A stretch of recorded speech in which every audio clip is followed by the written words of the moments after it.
జై శ్రీరామ్.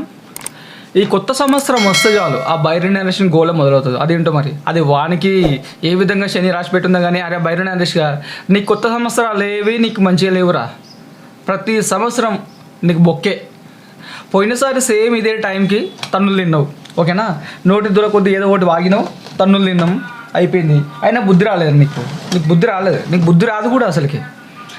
ఇప్పుడు ఏమైందిరా, నీకు పక్కనే వాళ్ళు అయ్యప్ప స్వాములు వాళ్ళ పూజలు ఏదో వాళ్ళు చేసుకుంటుంటే దాని పక్కనే పోయి మీటింగ్ పెట్టుకోవాల్సిన అవసరం ఏముందిరా నీకు? ఓకే, మీటింగ్ పెట్టుకున్నావు బాగానే ఉంది, ఓకే, ఎవరు ఏమంత వరకు ఎవరికి ప్రాబ్లం లేదు. కానీ వాళ్ళు ఆల్రెడీ వచ్చి చెప్తున్నారు, మీరు ఇక్కడ పెట్టొద్దు, మీరు మాట్లాడకూడదు, మీరు ఖచ్చితంగా మళ్ళీ ఏదో ఒకటి వ్యంగ్యంగా మాట్లాడతారు, అయ్యప్ప స్వాముల మనోభావాలు దెబ్బతీస్తారు, మీరు ఆ పని చేయకండి అని చెప్పేసి ముందుగానే వాళ్ళు వచ్చి చెప్పారు, రిక్వెస్ట్ చేశారు. అయితే దానికి నువ్వేం చేసినావు తెలుసా? ఇగో ఫ్రెండ్స్, మనోడు ఏమంది తెలుసా?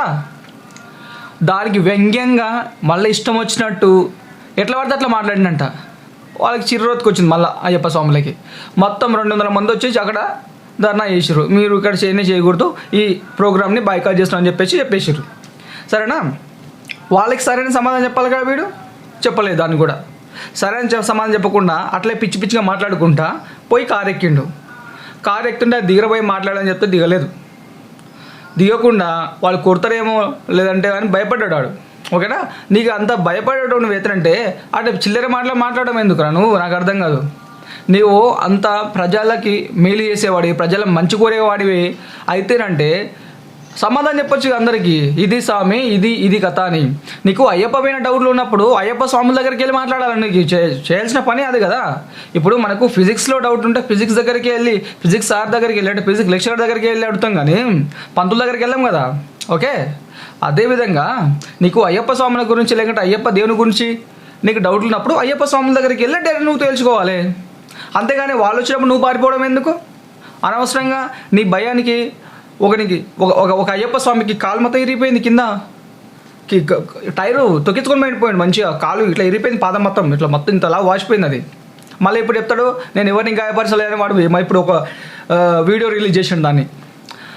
వీడికి ఎంత భయం అంటే, ఎంత భయపడిందంటే వాడు కారు వెళ్ళిన స్పీడ్కి పోయి ఏదో లోయలో పోయి టైర్ ఏదండి మన చెట్ల గుద్దేసిండు మొత్తం.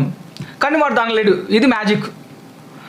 ఎక్కడ మిస్ అయ్యిండో ఎట్లా మిస్ అయ్యిండో తెలియదు, కానీ యాక్సిడెంట్ అయితే అయ్యింది.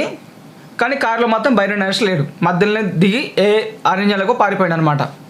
పారిపోయిన బైరన్ నరేష్ ధైర్యం లేనోడు ఎందుకురా మాట్లాడడం నోటికి వచ్చినట్టు? 4 గోడల మధ్య ఎవడైనా మాట్లాడతాడు, ఓకేనా. నువ్వు బయటకు వచ్చి పబ్లిక్లోకి వచ్చి ఇది తప్పు జరుగుతుంది, ఇది ఒప్పు చేయాలి, ఇది సరి చేయాలి అని చెప్పేసి చెప్పు నలుగురు మధ్యలో నువ్వు వచ్చి మాట్లాడి. అంతేగాని ప్రతి స్టూడియోలో కూర్చొని నువ్వు అది అట్లా ఇది ఇట్లా అని చెప్పేసి మీకు ఒకటి గుర్తుండి ఫ్రెండ్స్, మీకు అందరికీ ఎవరైతే చూస్తున్నారో వీడియో అందరికి మీకు అందరికి ఒకటే చెప్తారు వాడి గురించి. వాడు just a content maker, public కావాలి, పబ్లిసిటీ కావాలి వాడికి. మీరు గుర్తుపెట్టుకోండి, బిగ్ బాస్లో చూసే ఉంటారు ఏంటంటే వాళ్ళు అంటుంటారు ఏదైనా ఎక్స్ట్రాల్ చేస్తుంటే అవతల కంటెస్టెంట్స్ అంటూ ఉంటారు, లేదు నువ్వు కంటెంట్ కోసం ట్రై చేస్తున్నావు అంతే తప్ప నీ దాంట్లో మ్యాటర్ లేదు అంటారు వాళ్ళు, ఓకేనా. స్క్రీన్ టైమింగ్ కోసం మాత్రమే నువ్వు ట్రై చేస్తున్నావు తప్ప నీతో ఏం లేదు, మ్యాటర్లు ఏం లేదు, ఏదో షోలు చేస్తున్నావు అంటారు. సేమ్ పని రియాలిటీలో ఈ గ్రౌండ్లో బయట బైరన్ నరేష్ చేస్తాడు అదే పని. నువ్వు ఏ డిబేట్ అయినా చూసుకోండి, ఏ ఇంటర్వ్యూ అయినా చూసుకోండి, వాడి పని ఎట్లుంటుంది తెలుసా? వాడు ఒక్క మాటకి 4 మాటలు మాట్లాడతాడు. అంటే ఇప్పుడు ప్రోగ్రాంలో మాట్లాడాల్సిన మాట తీరు వేరే ఉంటుంది మొత్తం అంతా. ఏదేదో పద్యాలు చెప్పినట్టు మాట్లాడతారు మొత్తం అన్నీ, ఒక్క మాటకి 4 మాటలు మాట్లాడతారు. కంటెంట్ ఏముండదు దానిలో, మొత్తం టైం కన్జ్యూమ్ చేసుకోవాలి, మొత్తం మాట స్క్రీన్ టైం తీసుకోవాలి. వాళ్ళు అడిగే మాటకి చెప్పే సంబంధమే ఉంటుంది. ఏది నువ్వు ఏ ఇంటర్వ్యూ చూసుకోండి. ఇప్పటి నుంచి వీని పైన ఒక మొత్తం సిరీస్ ఆఫ్ వీడియోలు చేస్తా క్లియర్గా. అసలు ఏంటి వీని బుద్ధి ఏంటి, వీని చదువు ఏంటి, వీడు ఏం ట్రై చేస్తున్నాడు, ఏం చేయాలనుకుంటున్నాడు, వీని గోల్ ఏంటి, అసలుకి నీ దేవుడు ఉన్నాడా లేడా, ఉంటే ఒప్పుకుంటాడా, ఒకసారి అంటాడు ఉంటే ఒప్పుకుంటా అంటాడు, చెప్తాడంటే మళ్ళీ అది కాదు అంటాడు, ఓకేనా. అసలు ఏంటి అసలు బైరన్ నరేష్ అనేటోడు ఎవడాడు, ఏం చేయాలనుకుంటున్నాడు, సమాజానికి ఏం చెప్పాలనుకుంటున్నాడు, వాడు ఎటువంటి వాడు, అసలు వాళ్ళ అల్టిమేట్ ఎయిమ్ ఏంటి అనేది క్లియర్ కట్గా ఇప్పటి నుంచి మొత్తం వీడియోస్ చేస్తే క్లియర్గా ఒక 10 వీడియోల దాకా వాడిని క్లియర్ కట్గా మొత్తం అయిపోగొట్టాలి వాని సంగతి ఇంకా, ఓకేనా. మీరు ఫాలో అవ్వండి. నెక్స్ట్ ఇప్పుడు ఈ వీడియో తర్వాత అన్ని క్లియర్గా వాని స్టడీ ఏంటి, వాడు ఏం చదివాడు, ఏ సబ్జెక్ట్ మీద చదివాడు, ఎందుకు నాస్తికత్వాలకు దిగాడు, ఎందుకు హిందూ దేవతలు మాత్రమే వాడు టార్గెట్ చేస్తున్నాడు, వేరే దేవుళ్ళని ఎందుకు చేయట్లేదు, ఓకేనా?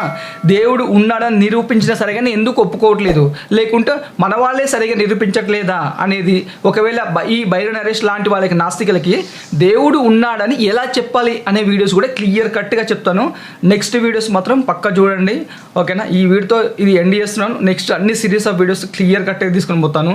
దయచేసి అందరూ వీడియో లైక్ చేయండి, షేర్ చేయండి. అందరూ కథ ఈ ఇయర్తో 1 కథ ఎండ్ చేద్దాం. అందరు నాస్తికులకి దేవుడు ఉన్నాడని ఏ విధంగా నిరూపించాలి అనేది కూడా చెప్తాం. ఇప్పుడు మన వైపు కూడా కొంచెం తప్పు ఉంది, ఎందుకంటే అలాంటి వాళ్ళతో డిబేట్ చేసే వాళ్ళందరూ తప్పు చేస్తున్నారు. సరిగా నిరూపించడానికే రావట్లేదు, వాళ్ళకి సరిగా మాట్లాడడానికి రావట్లేదు క్లియర్గా.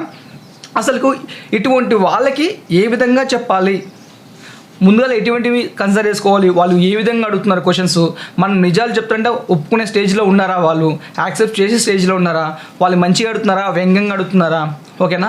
లేకుంటే వితండవాదం చేయడానికి అడుగుతున్నారా, తెలియక అడుగుతున్నారా, తెలిసి అడుగుతున్నారా, ఇటువంటి అన్నీ ఉంటాయి అన్నమాట. సో అసలు ఏంటి అనేది మనం క్లియర్ కట్గా నేను చెప్తాను, ఓకేనా? నెక్స్ట్ వీడియోలో ఇంకా వచ్చే వీడియోస్లో అన్ని క్లియర్ కట్గా చెప్తాను, ఓకేనా? దయచేసి అందరు అన్నీ చూడండి, ఓకే? ఈ బైరన్ నరేష్ సంగతి చెప్తా. ఇప్పుడు నెక్స్ట్ డీటెయిల్స్ మళ్ళీ ఒకటే వీడియో ఎక్కువ అయిపోతుంటే బాగా లాంగ్ అయిపోతుంది. సో నెక్స్ట్ వీడియోలో మళ్ళీ మరిన్ని డీటెయిల్స్ మాట్లాడుకుందాం. జై హింద్.